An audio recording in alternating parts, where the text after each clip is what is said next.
I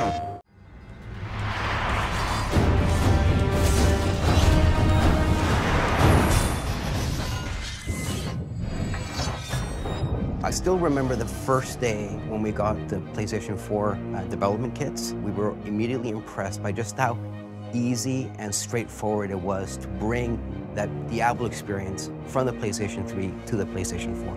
We're all console gamers ourselves, and we literally wanted to re-envision it for the console environment and the console controller. One of the great things about getting our hands on the PS4 for the first time, before anybody else really out there got to play with it, was that Reaper of Souls was a pretty ambitious game on PC. We brought lots of new things, and it was nice because the power of the console really allowed us to translate that experience. I mean, the minute we were able to run the game at 1080p, it took everyone's breath away. Just like, this is how it should have always been played. I think the end result sort of delivers a very beautiful visual.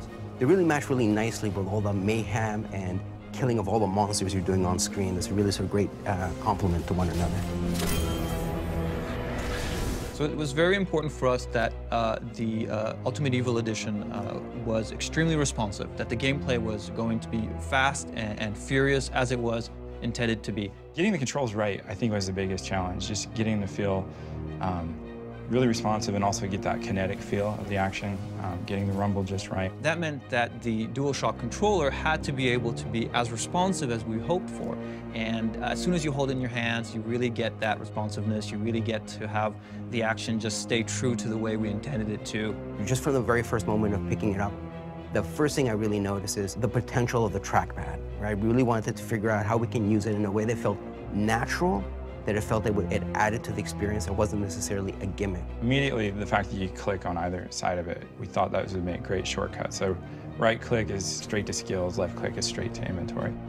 And then once we got in there, we started saying, how would it be cool to circle the radial menus using your fingers? And that felt really natural and cool. And then some smaller little improvements. We color the light bar towards your player's color character. So you might be wondering which one you are. One of the ways you can look is you flip up your controller and, oh, look, I'm the orange barbarian. I guess I'm that one. So, you know, it's something small, but it's a quality of life improvement that really helps to make the game even better. I mean, not only do we have this goal of trying to make the Ultimate Evil Edition really feel hand-built for the console, but specifically, we're going to make a few touches to it and make it feel not just hand-built for the console, but hand-built specifically for the PlayStation 4.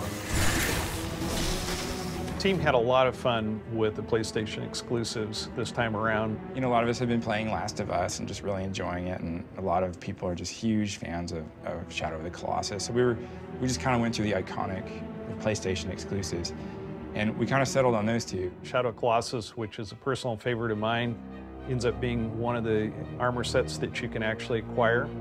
And Last of Us, which we've always admired the work that Naughty Dog does, has an appearance of characters in our game, and I think that our fans are going to have a lot of fun with it, as well as Sony players. We weren't making a port.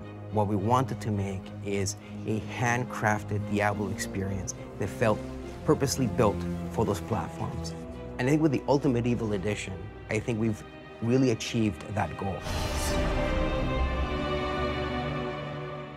Josh Mascara, game director on Diablo 3 Reaper of Souls Ultimate Evil Edition. Thanks for joining us, man. Thanks for having me. It's great to be here. Yeah, so the Ultimate Evil Edition... PlayStation